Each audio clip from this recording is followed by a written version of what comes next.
Cole was scooping water for his old horse when he heard something.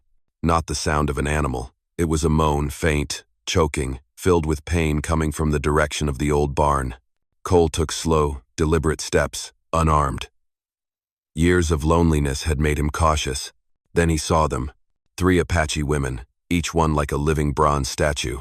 Their bodies were so tall and broad that he had to tilt his head back to take them all in. The first Arika was nearly half a head taller than him. Her shoulders were wide, muscles rippling beneath her dark bronze skin. Her hand tightly gripping a curved blade even though she was trembling. Beside her lay Niera, the middle sister, motionless. Her chest covered in bruises and blood soaking through a torn hide cloak. Taya, the youngest, was trying to support Niera, her eyes flickering between fear and defiance. When Arika saw Cole, she immediately crouched to shield her sisters, growling low like a wounded beast. "Do not come any closer." Cole stood still. He said nothing, did not raise his hands, just slowly bent down and placed the water jug and a cloth, wrapped bundle of bandages on the cold ground. Arika's eyes flickered with hesitation. There was no trust, but no malice sensed either. In the misty dawn of the American West, between a lonely man and 3 dying warrior women, something had just begun, something as fragile as their very lives. Cole did not touch them. He simply stepped back a few paces, leaving just enough distance so that the 3 Apache warriors would not feel cornered. The morning wind swept through Arika's long hair, sending a few dark strands across her face, her eyes still locked on Cole like a mother beast guarding her young. "Drink," Cole said softly, his voice rough from years of speaking to no one but the wind. "The water is clean." Taya was the first to move. She bent down and lifted the water jug with her strong, broad hands, her muscles clearly defined beneath her skin. As she drank, her eyes stayed on Cole, as if expecting him to draw a gun at any moment. Niera was much weaker. Each breath seemed to pull a blade across her chest. Arika had to support her, her large hands stained with dried blood. When Niera collapsed again, Cole instinctively took half a step forward and immediately saw Arika raise her knife. He froze at once. No sudden movements. "There are bandages inside," he said. "And hot soup." He did not glance at the knife. His eyes stayed fixed on Arika's. "None of you will survive out here in the cold." Arika stared at Cole for a long time. Her gaze seemed to weigh 2 things, danger and hope. Finally, she gave a small nod but did not lower her weapon. Cole walked ahead slowly, holding the door open. The 3 Apache sisters stepped into the tiny cabin. He wanted them to know he was not trying to control them, not crowding them. Taya ate first, her eyes still watching Cole as she spooned the hot soup. "You are not afraid of us?" she asked, her voice lower now, tired, but still strong. Cole shrugged. 3 people half dead are not what I should be afraid of." Arika narrowed her eyes slightly, as if not used to that kind of answer from a white man. While they ate, Cole kept an eye on the window. Outside, strange tracks on the ground, numerous deep horse prints, running close to the fence. Someone was hunting these women. He turned back to Arika. "Who's after you?" Arika did not answer right away. Then, in a low voice strained with pain, she said, "Slavers. They want to sell us, because we are warriors, worth more." Cole clenched his jaw. No wonder their injuries were so severe. He looked at Niera. She was trembling, her breathing shallow, her skin a pale, sickly shade. "She needs stitches," Cole said. "If not, the fever will kill her before the slavers ever get here." For the first time, Arika looked at him not with suspicion, but with real fear for her sister. In that moment, Cole understood. A fragile thread of trust had just been laid on the old wooden table in the heart of the Wild West. A trust that might save them, or get all 3 killed. Night fell quickly over the wind-scorched land. Cole Veron's cabin, long acquainted only with silence, now echoed with the ragged breathing of 3 Apache warriors.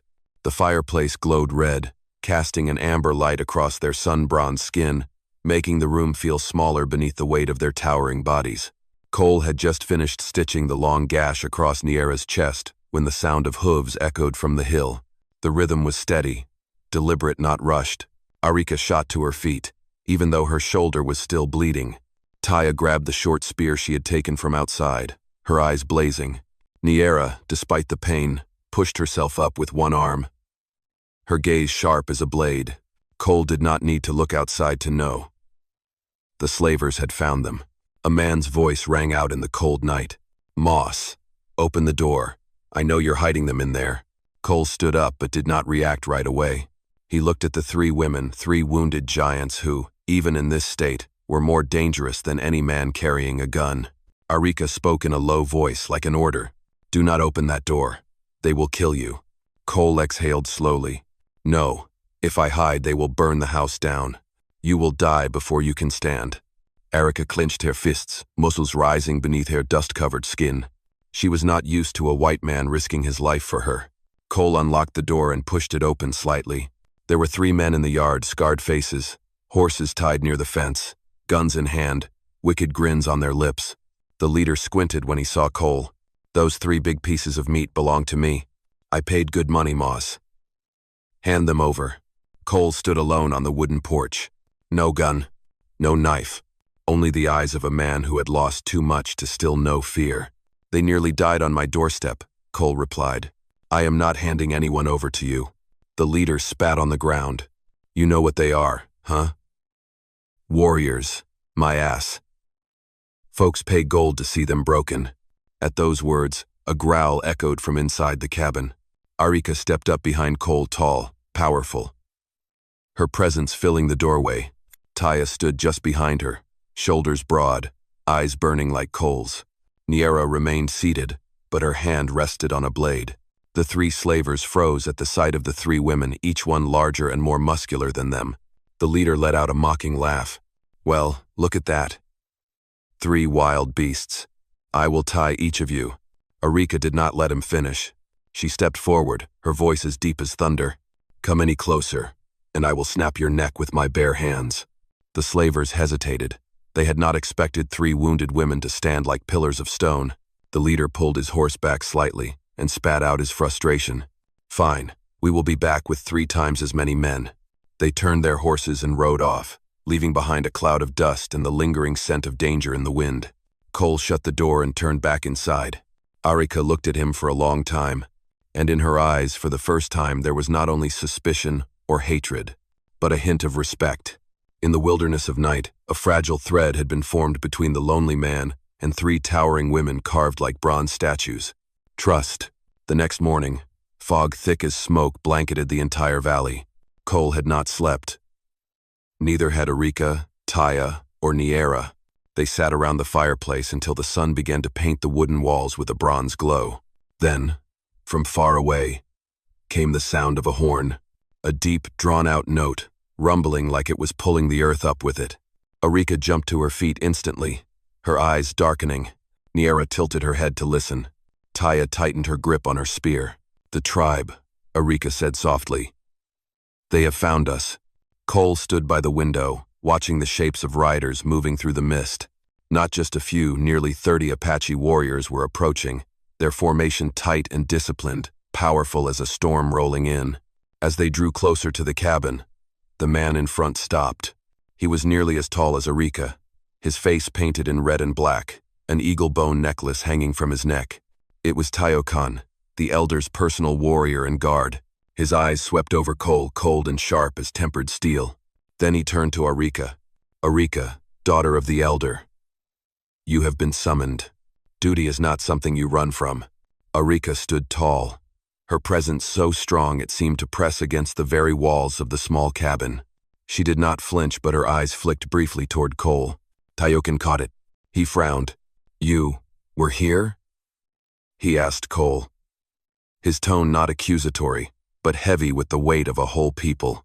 Cole answered, steady and calm. "They were wounded. I only saved lives." No one believed it could be just that simple, but Cole did not waver. Taya took half a step forward, subtly placing herself in front of Arika, a protective reflex. Niera, though still weak, lifted her head high, her gaze unyielding. Tayokan gave a slight nod. "Their survival is noted. But Arika must return. The tribe needs leadership. The Great Fire waits. The elder is old. Decisions can wait no longer." Arika took a deep breath. For the first time, Cole saw her not only as a warrior but as a woman bearing the weight of a mountain. "I will go," Arika said, Her voice was firm, but her eyes were not. Taya's eyes widened. "Sister, you cannot—" Arika raised a hand for silence, then turned to Cole. "Thank you for last night," she said, "but I belong to the tribe. I cannot stay any longer." Cole looked at her and saw something soft in her eyes, something she had tried hard to keep buried beneath her armor of steel. "You owe me nothing," Cole replied, "but if you leave, the slavers will come for you again." Arika shook her head. "Not while I am with the tribe. They will not dare come close." Taya clenched her jaw. Niera looked at Cole as if wanting to say something, but no words came. Then Tayokan gave the order, "Prepare yourselves. We ride when the sun reaches its peak."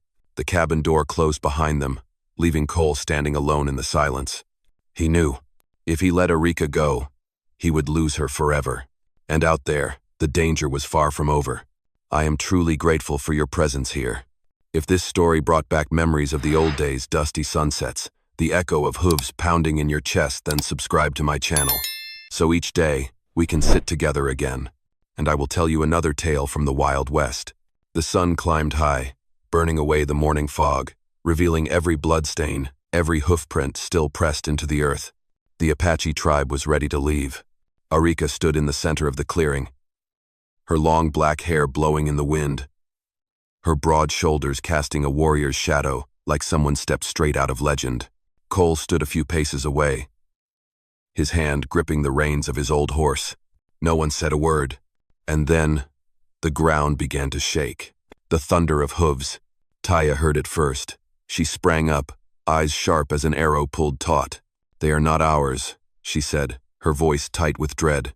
From the southern ridge, dust swirled like a storm. Then came the figures, dozens of slavers, far more than before. Guns drawn, lassos hanging from their saddles. Their eyes burned with hatred and hunger for control. The leader shouted, his voice slicing through the air like a knife. "Where are they? I warned you, Moss. Those 3 beasts belong to me." The Apache moved instantly into formation. Tayokan drew his spear. 3 warriors beside him raised their bows. Arika stepped forward, her shoulders still bandaged, the wound from the night before not yet healed. Cole felt a chill crawl down his spine. There were so many of them. It was as if the valley had darkened. Taya growled, "They mean to kill us all." The slaver leader raised his carbine and fired 3 shots into the sky. "Hand them over. I only want the women. The rest of you live or die, I do not care." Cole did not think. He simply stepped forward and stood beside Arika, the woman who towered a head above him, her body forged like a statue of western fire. "What are you doing?" Arika whispered, her voice trembling just slightly. Cole answered without turning, "I will not let them take my people." It was the first time he had called them that. "My people." Arika heard it and her eyes changed. No longer just a warrior, no longer a summoned leader, but a woman standing beside the only man willing to die with her. The slaver leader roared, "Charge! Shoot the farmer! Take the women alive!" They stormed down the hill. Hooves thundered like drums of war. Shouts from men who were used to tying women down echoed through the valley. The Apache answered with the blast of a war horn. Taya leapt onto a boulder and hurled her spear, knocking a rider clean off his saddle like a bag of stones. Niera, despite her wounds, raised her bow and shot an arrow straight through the shoulder of a man charging forward. Cole fired, striking down one who had leveled his gun at Arika. Arika surged ahead. Fury and power made flesh. She ripped a slaver from his horse and hurled him to the ground like rotten wood. But there were too many. The tide kept pouring down from the hill. Niera shouted, "They are surrounding us." And within that circle, among dust and screams and gunfire, Cole and Arika stood back to back, both breathing hard, their eyes burning like fire. They said nothing, but they had made their choice, even if it meant dying together. In this blood-soaked midday, the battle erupted like a crack, splitting the earth, sudden, violent, leaving no room for fear. The slavers swarmed like a pack of bloodthirsty wolves, while the Apache tribe held the line in a wide arc, the only shield between Cole and destruction. Arika let out a roar before charging in. "Taya, left flank. Niera, with me." The 3 towering women, though all wounded, moved like living mountains. Every step they struck into the earth echoed like thunder, and in that moment, Cole understood why slavers would pay so much to capture them, not just for their blazing beauty, but because they were true warriors. Taya leapt from a boulder, her fist slamming into the face of a gunman and knocking him clean off his horse. She tore the lasso from his saddle, whipped it around, and brought another man crashing to the ground. Niera, still weakened, held her bow steady. Every arrow she fired carried the rage of a body that had been brutalized. One struck a man's leg, sending him down in silence, his scream lost in the dust. Arika charged straight into the heart of the enemy, standing nearly 6 feet and 3 inches tall, with shoulders broad as mythic stone. She tore through their formation like a force of nature. One shoulder slam dropped 2 men at once. A single swing of her spear forced the leader back 3 full steps. Cole shot a man who had taken aim at Niera, then turned just in time to block a blow from a rifle butt.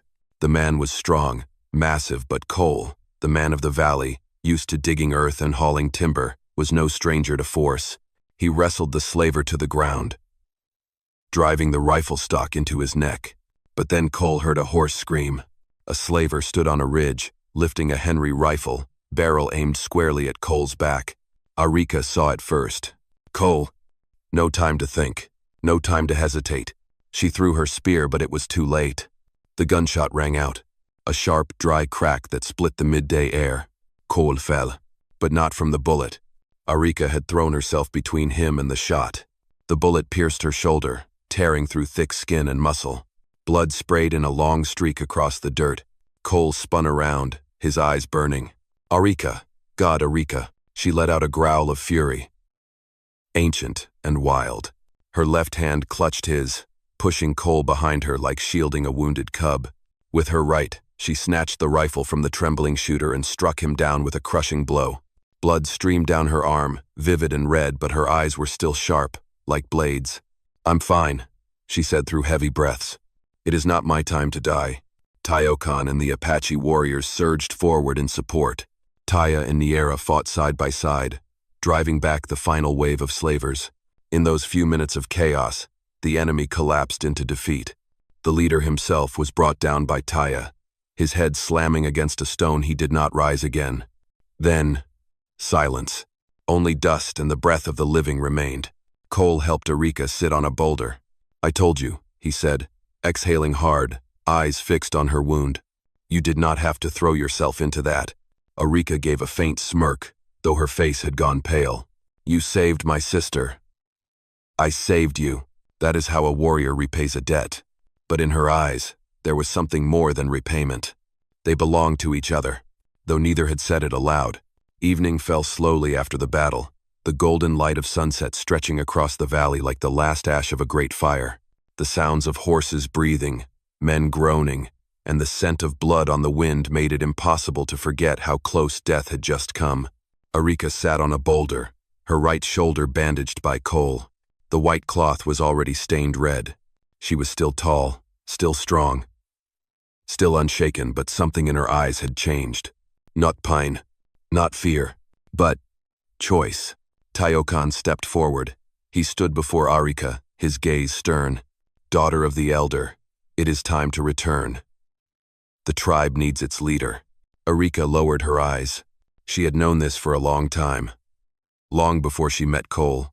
Long before the valley had ever felt the footsteps of the 3 sisters.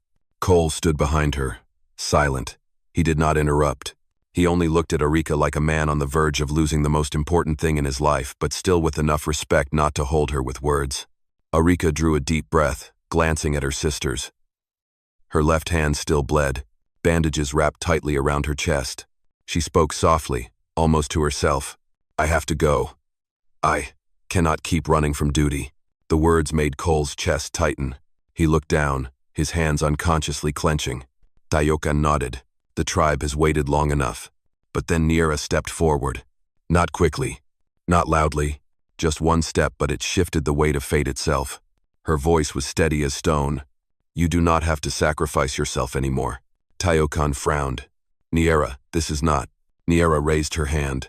She's fought since she was 13. She protected the tribe. She carried everything. And where was I then? She took a deep breath, straining against the bandages across her chest. Now it is my turn. Taya stepped up beside her. shoulder to shoulder. The broad backs of the two younger sisters, nearly equal in height, suddenly looked like twin pillars. Taya said, "We know the tribe needs strength. Niera and I are strong. We will learn. We will take her place." Arika froze. She had never seen her sisters stand tall, straight, and unshaken like this. No longer the girls running behind her in the woods. No longer the shadows hiding behind their elder sister. But warriors. Tayokan looked at the three sisters, then at Cole, the man standing quietly, hands still stained with battle, but whose eyes softened as he saw the three warriors side by side. He gave a slow nod. "If that is your decision, then I accept it." Arika turned to Cole. For the first time, her eyes held no defenses. Not a warrior, not the daughter of an elder, just a woman, choosing what her heart truly wanted. She stepped closer to him. The space between them was no more than a breath. "Cole, if you want me to stay," she said quietly, "I will." And those few words, simple as they were, weighed as much as a lifetime of battles. Cole looked at her for so long he could see the reflection of the sunset in her eyes. "Arika," he said softly, voice rough with feeling.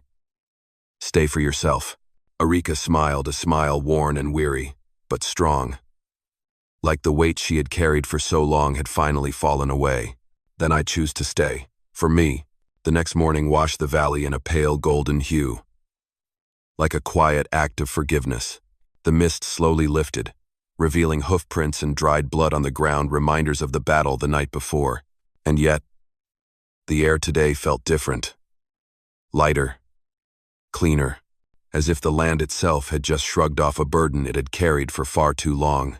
Arika stood in front of Cole's cabin, the bandage on her shoulder freshly changed. Her hair was tied loosely to one side, revealing broad shoulders and sun, bronze skin marked with the scars of countless battles. But in her eyes, for the first time, there were no walls, no steel defenses of a leader, only peace. Niera and Taya prepared the horses. The two tall, muscular women stood side by side like stone pillars. Yesterday they had fought like warriors to save their sister. Today, they stood as the new leaders of their tribe. Tayokan approached Arika, placing a hand gently on her shoulder with quiet respect. "The tribe will miss you," he said. "But growing up means knowing when to hold on and when to let go." Arika nodded. She turned to her sisters. Niera hugged her tightly. Taya wrapped her arms around both of them, her embrace wide enough to hold a grown man. Niera said, "You fought your whole life. Now, let us fight for you." Taya whispered, "We've never truly been apart, just walking down two different paths." The towering Apache sisters mounted their horses and turned to look at Cole. There was no suspicion in their eyes, not like when they first met. Only gratitude for the man who had stood beside them, risked everything, and protected their family. Then they rode off, leading the Apache warriors into the trees, their powerful silhouettes fading into the distance. And then it was just Arika and Cole, and a wide-open land, waiting for the two of them to begin again. Cole turned to her, his hands still dusty from stamping out the last embers of the fire. "So now what?" he asked, half joking. "A great warrior like you really planning to stay in this broken-down old cabin?" Arika stepped closer. She stood taller, her shadow covering half of Cole's body, but her voice was soft, like the morning breeze. "I do not need a palace." She looked straight into his eyes. "I just need a place where you are." Cole stood silent. A man who had once lost everything now standing in front of a love so real. He could hardly believe he deserved it. He reached up and gently touched her cheek. "Then let's rebuild this place," he said. "From the ground up, every board, every inch of soil." Arika smiled, and the smile was so beautiful, it made the morning feel brighter. "I will handle the heavy lifting." "I know," Cole chuckled. And so, in the harsh heart of the West, they began again. Arika carried beams that would take 3 grown men to lift. Cole repaired the roof, hammered nails into the door frame. In the evening, they sat together on the porch, the wind brushing gently against their healing wounds. No vows, no speeches, just two people who had once lost everything, now building a home on land where blood, tears, and love had all been spilled. A place where no one had to run anymore. A home. My friends out here in this wild land. Not all good things come from gunfire or glory. Sometimes, They come from the smallest acts no one sees. A bowl of water left out at night, a door opened for a stranger, a hand reaching out even when your own is trembling. That quiet kindness. It needs no books, no gratitude. But it is a gift, one that brings light back to places long thought dead. It has been an honor sharing this journey with you, dear friends of Wild West storytelling. I truly hope joy and peace follow you, always. I love you all. Let me know what you felt about this story. Leave a comment below. Hit the number 8 if you enjoyed it. And do not forget to subscribe to the channel for more thrilling tales from the Wild West.